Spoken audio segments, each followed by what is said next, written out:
to you, my friends. I'm very happy to see so many of you here tonight. Last night we were at the Aljunied, and there were so many people, almost 10,000 of them, and they almost overflowed the roads, and the police were so worried. But that is the new sign that Singaporeans have waken up and are coming forward.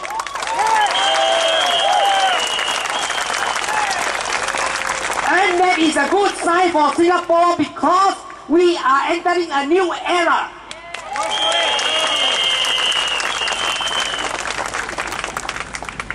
Ladies and gentlemen, I was requested here by my old friend Aib to say a few words, and I'm very grateful that I'm given this opportunity to meet you tonight. Tomorrow, there will be a similar rally at Whampoa, and I hope, and I will invite all of you to go there as well. It will be held at Jalan Tenteram, next to the St. Michael's factory. Please be there. I have some new messages for you.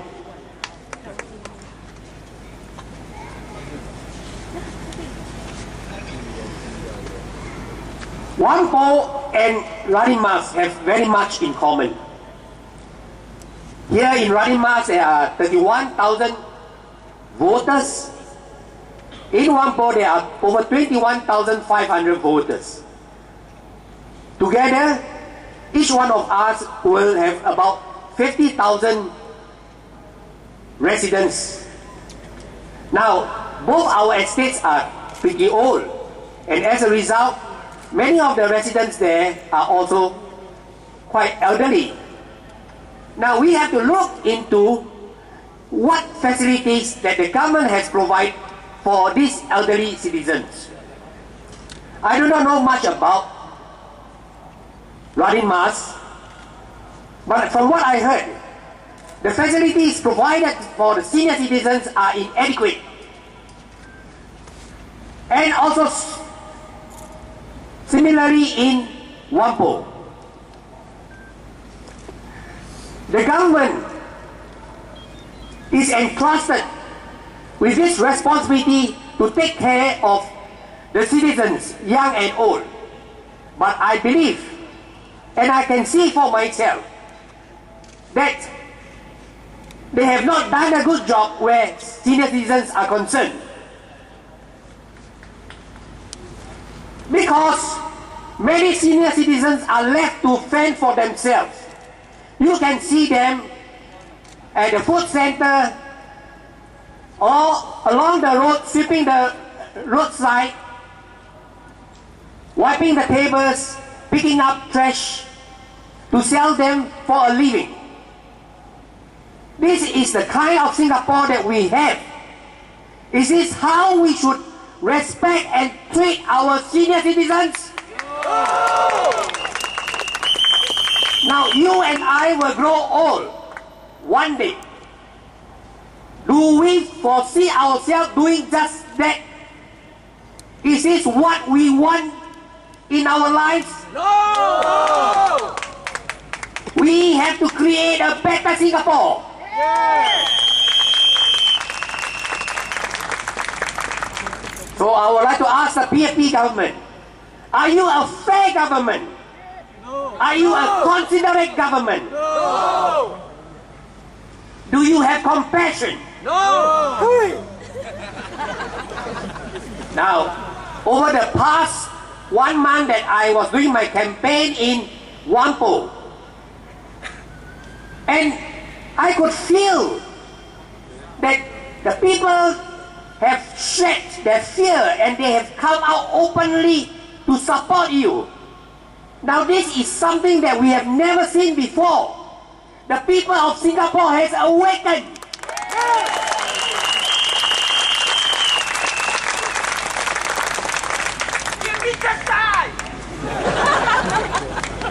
They told me that in their opinion, the government is selfish, the government is arrogant, the government is money-minded.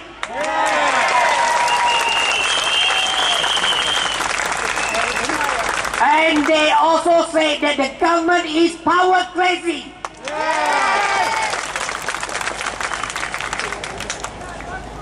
The PAP government has used unfair means to perpetuate itself. Now we have to stop it.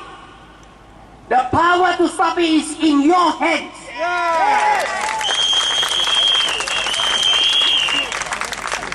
There are so many empty pieces of land around. And what do? Instead of building amenities for the senior citizens, instead of building facilities for people like you and I, what do? They sell the land. They sell the land to other developers to build condos.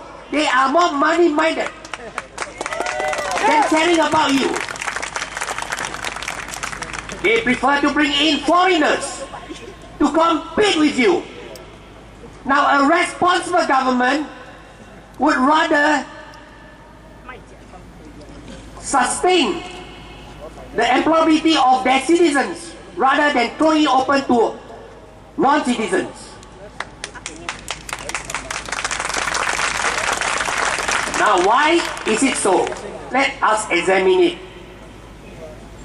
The PAP has lost touch with the ground. They have been in power for the past 50 years. Now they even think that Singapore belongs to them. And that is why it's happening. Obviously, most of us can remember what one of our senior ministers said, that PAP is Singapore and Singapore is PAP.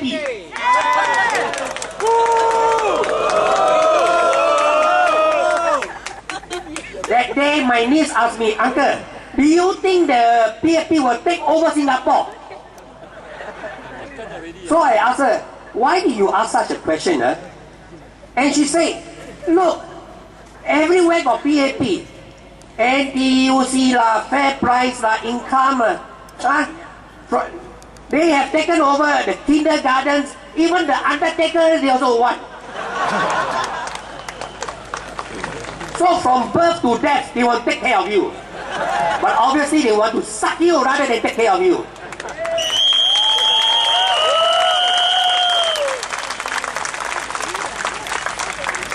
This is a small girl, not 9 years old.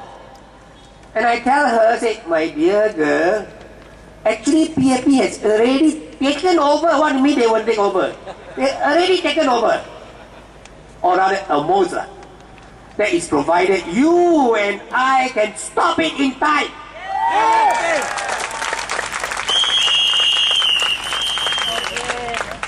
My dear friends, you give this PAP 1 inch, it will take 1 mile.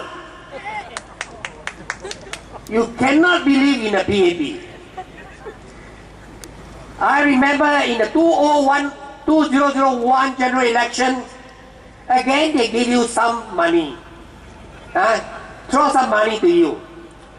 And then you voted them in. And what happened? After the general election, the following year, they increased the GST from 3 to 4%, and the following year from 4 to 5%. Yeah. Then your coffee from 50 cents jump to 70 cents. A jump of 20 cents. The 20 cents upon 20 cents upon 50 cents, how many percent? It's not 2%. It's 20%. Similarly, in 2006, they throw some peanuts to you. And 2007, again they increase the GST. So if we were to look according to this, if we were to extrapolate this, 2011 general election, they give you some pocket money. 2012, they will increase again the GST. Why they need to GST? Why do they need to increase the GST? So that they have enough to pay themselves more.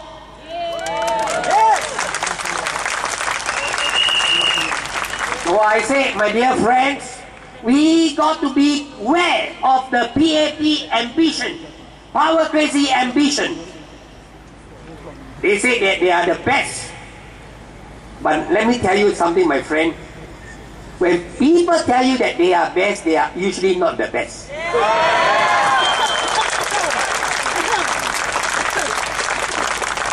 They need to tell you the best because they are scared that people know that they are not the best.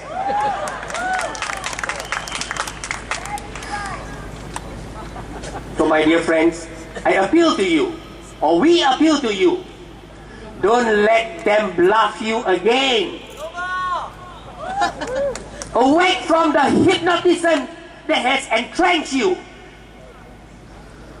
You and I, we got to bring about a new nation. For you, for your families, for Singapore.